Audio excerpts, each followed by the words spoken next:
So this is a time with Tiffany. We're going to talk about kids, life, and advice. We feel like everyone, in a way, in a form, is a kid in life, and we're all growing every day. So the advice or the conversations we're going to have is pretty much advice to anyone who's seeking growth. Would you agree or disagree? I agree. So Tiffany, sure. It's more than a pleasure to have you here. I feel like you helped me a lot on my journey personally, and it's an honor to, have this conversation. You've helped me a lot too. That's I good. think that we do really good on feeding on each other. You know what I'm saying? Yeah. Like in the conversations that we have. So. Well, I appreciate it. I feel like I'm putting, I feel like sometimes I don't feel put enough, but now that you say that, I feel like I'm putting what you I for need sure to. are. But here's the difference too, is I'm a little older than you. Yeah. So I have a little bit more, experience on the relationships, life, the kids, because my boys are older than your son. So, but yeah. We're still learning from each other. Yeah. For sure. Having two kids, what do you feel like kids are? I feel like they are a source of innocence, for sure, because they're not as tainted and damaged as what we are, right. As adults. So that is one of my biggest things with my boys.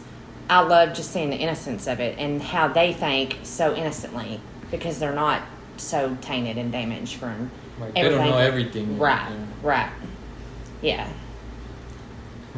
Like with Aiden the other day, he was on my back. He just playing and he wanted to be on my back. I don't know. He just started kissing my neck and started laughing. So it was like his way of showing love to me, and it was like an instinctual thing to him. But like you said, it's innocent. Right, it's innocent. Yeah, it's an innocent caring, and we have like the other day he started saying more words. He's moved up to a class where he's speaking more. And he's picking up more on what I say, and he's repeating more. So now I have to be careful what I say around him and what I do too. I had these knives over here the other day, and he was sitting right here. And out of nowhere, he grabbed a knife and started if he was cutting himself. Luckily, he grabbed the unsharp side, right? Or if not, he would have cut himself. Mm-hmm. So things like that, I'm like, dang, we have to be really, really careful in life. We're their teacher. Yeah. I mean, we are who they look to for everything. For everything. Everything. Yeah. I mean, from our moods, and this is something I had to learn as being a parent, is that I have my moods. Yeah. You know what I'm saying? And they do too. True. So there's sometimes I'm like, hey, if you're I'll tell my boys all the time, if you're in a bad mood or you feel like you need some time to yourself, go to your room, have some time to yourself, and chill out. And me teaching them that, and me hearing myself tell them that, then I have to tell myself that too. Yeah, like, hey, if you're in a mood, maybe you need to have a time out for a minute, So I think they teach us just as much as what we teach them. True. For sure. Because I know my boys have taught me so much. Yeah. Because they'll call me out too. That youngest will tell you, you're wrong. Yeah. Mom, you said this last time. Why didn't you do it? And then I'm like, you're right. They're right, Yeah, true. And I think too with the kids that I know that I feel like my parents lagged on was that we didn't have a voice. Mm-hmm. You were told to do, and you didn't get an opinion or get to express your feelings because you were a child. Right. I try not to do that with my boys because they're human too. You know what I'm saying? And they think and they feel just like we do. So why should they not be able to communicate, obviously in a respectful way? So Yeah, coaching them. I did a podcast yesterday. He was like, I asked him, I was like, why don't you kiss your son goodnight sometimes? Or he's like, I always kiss him. I always show him. But right now, the situation we're in, I have to coach him. So I was like, oh, I see what you're doing. You're not always playing the dad role. Right. You're switching it up. And you're not always playing the routine of good night, blah, blah, blah. You're doing it different. Mm-hmm. And everybody does their things differently. So I think also kids, they're born with their certain personality, with their certain characteristics already. And that's something we can't control, but we can only guide. Right. Yeah. And some are easier to guide than others. Right, yeah. I mean, I have two boys. Yeah. And same mom, same dad, same house, same everything. Yeah. But they're polar opposite. Yeah. Day and night. How I approach my oldest, I can't approach my youngest like that.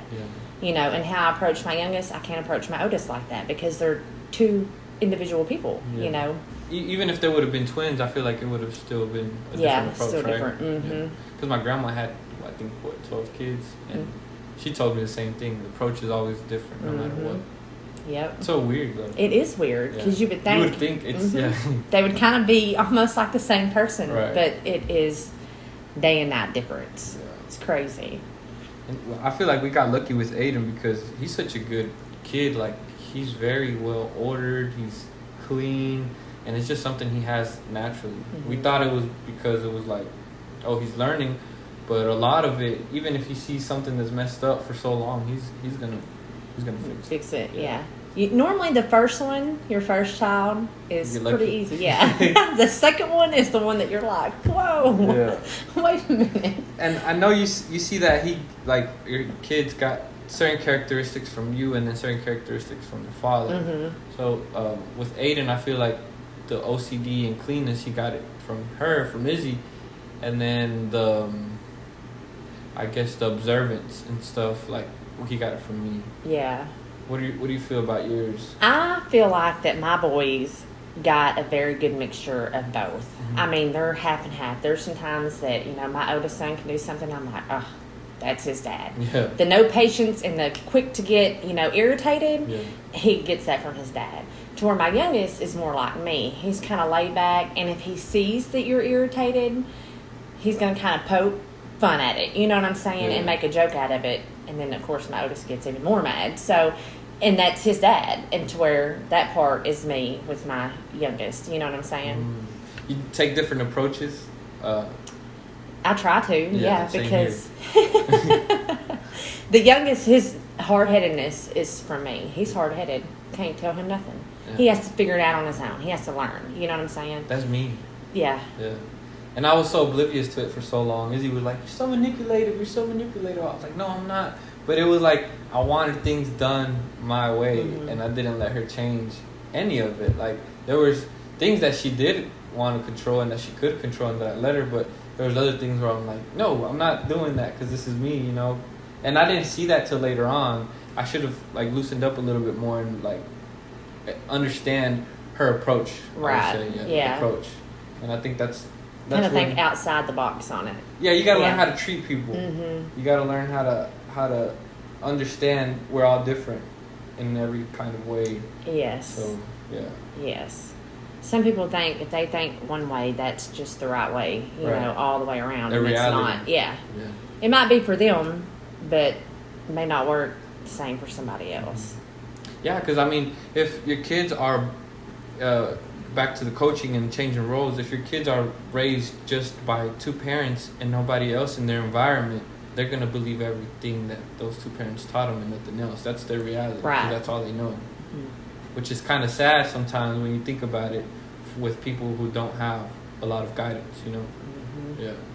Yeah. But I think, too, they kind of figure out on their own as they grow. Yeah, God lets everything happen for a reason. Yeah. Yeah. True.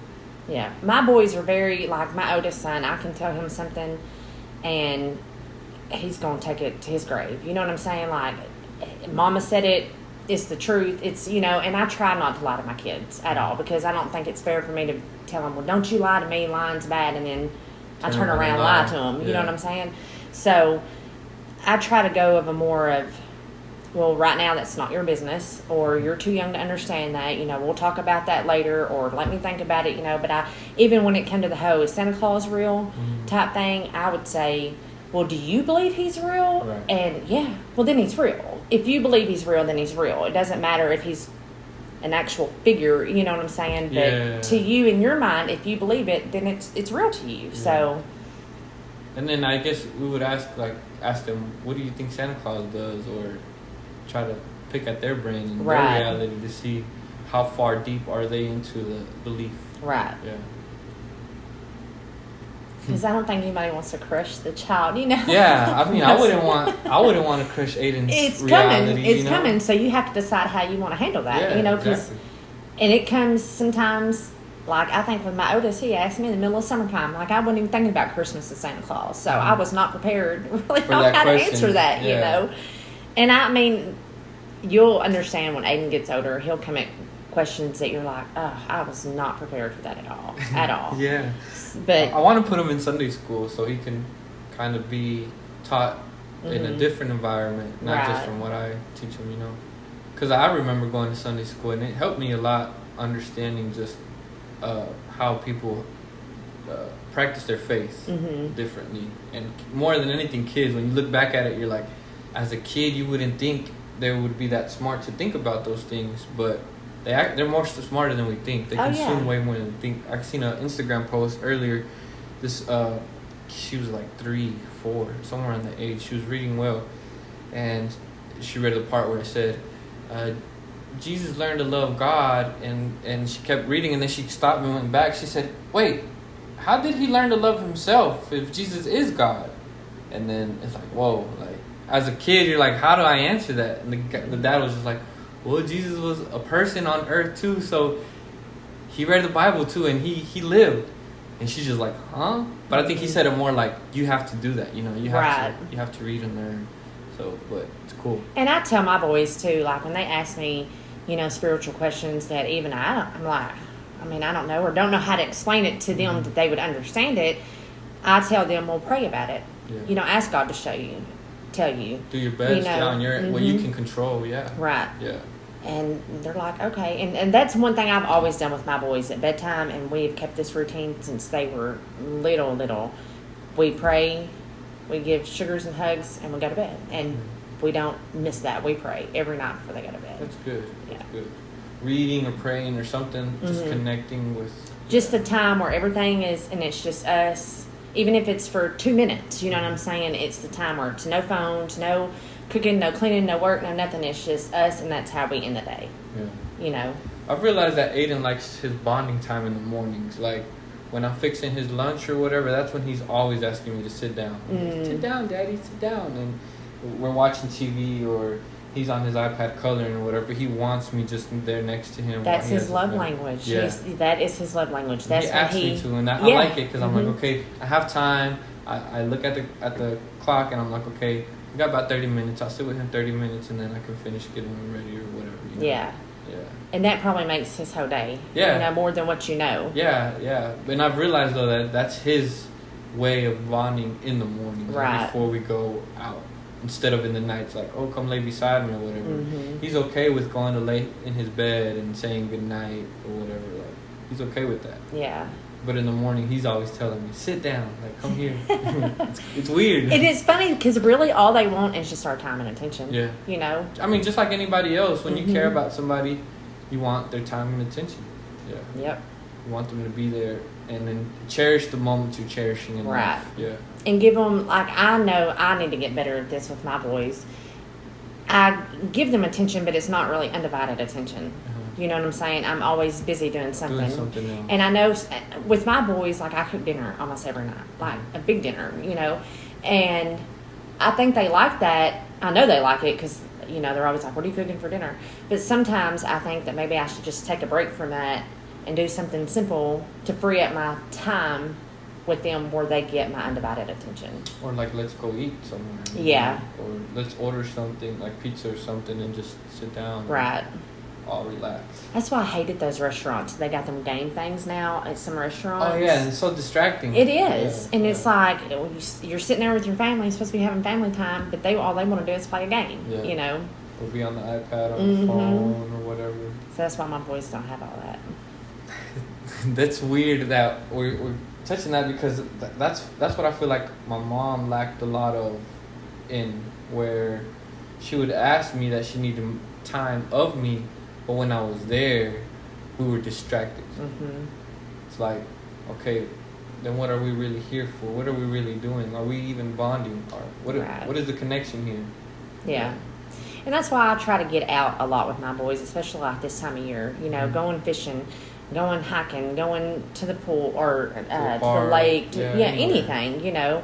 And I'll even, where I live, there's like this little community center and there's a basketball goal up there. So, I mean, they ask me every day to take them up there and play basketball, and of course I can't, but I try to at least once a week to go up there, just me and them to play some basketball for a little bit, and then Aiden will ask me to take him to like grandma's or Hennessy's, my little sister, And he'll ask me, not every day, but like, let's say the first day I pick him up, he'll ask and we'll go. And then the next day I pick him up, he'll ask for something else. Like sometimes he'll ask to just come home. And the last podcast I did with Victoria, she said the way she treats her child, because she's grown now, she understands. So she'll want to watch TV. She's like, okay, you can watch TV, but just know that if you watch it for too long, you're going to stay up longer than you expect, and you're going to be tired for school tomorrow. Mm-hmm. So make sure you know how to balance that. It. Yes. Yeah. That's good. Like, I mean, I want to get there one day, you know, with Aiden, and let him know you can do that if you want to, but just know there's consequences and know what the consequences are. Right. And be willing to deal with it, Yeah. Face it. That's with my boys. Like, they have a phone, and the phone really is basically just so that I can contact, you know what I'm saying? If they get off the school bus at 4 o'clock and I don't get home until 4:30, they call me as soon as I come in. Hey, Mom, we're home. They have an Xbox that they just got like a year and a half ago, and they're 10 and 8. And that's it. That's all they have. But there's sometimes they'll come in. My youngest is probably the worst about it.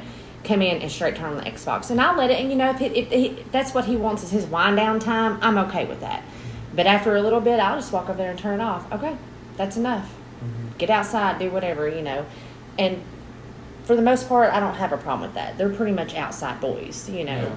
I needed more of that. My mom, she was always just letting me be in everything. Like, hey, it's time to eat. Okay, food's ready. And I'm playing GTA, whatever, playing the PlayStation. 2 hours go by. Hey, food's cold. You want me to reheat it for you? Yeah. And then another hour or whatever. So you're not going to eat. And then by then I'm like, oh, dang, it's been 3 hours. Right. I'm not hungry, but I do need to eat. And it's almost bedtime. So then I'll go and eat. And then I'll go back and play or whatever. But because she allowed me to be free, it was easier for me to run away from it or get away from it whenever I was ready. Right. Like, there was one day I was like, I'm wasting so much life on this game, and I'm not winning anything out of it. I'm not getting anything but entertainment, wasting time out of it. So I sold the PS. It was a PS2 or PS3, one of those two. I sold it, and I mean, I don't play video games anymore. I don't really watch TV anymore. Right. You know, I'm always on my phone, but I try to be productive with it, like as far as the marketing or posting stuff, positive stuff. Yeah, there's an agenda behind it, not just wasting time. But I think letting them know that there is consequences and stuff is better than just letting them be, because then they're going to raise themselves in a way. Right. Yeah. And in a sense, I mean, you have to give them a little bit of leeway to kind of figure things out. You know, Balance. You can't just keep them right there and, you know, stay on them in such a tight structure and such a tight, you know, routine, because that's when they get older, then they just go crazy, you know? Yeah. So for the most part, like, we have a routine, but I kind of let them do their little own thing to a sense, but then I bring them back in. Like, okay, that's enough. And they know there is consequences, you know. Okay, that's fine. You want to do this, but this is what's going to happen. So you have options here. And that's another thing I always try to do with my boys is give them options. May not be the best options, but you get to pick. True. You know. Yeah, there's always more than one way, or more than one approach. Right. And one might pick this way and the other one might pick this way, and so that I don't feel like that I'm holding them in the same box together. Does that make sense? Yeah, you can only control what you can control. Right. So you do what you can. Your best. Yeah. It's a tough job. Yeah, it is. It's a tough job. We're gonna take a break, and then we're gonna talk about environment, like the surrounding of our kids. All right.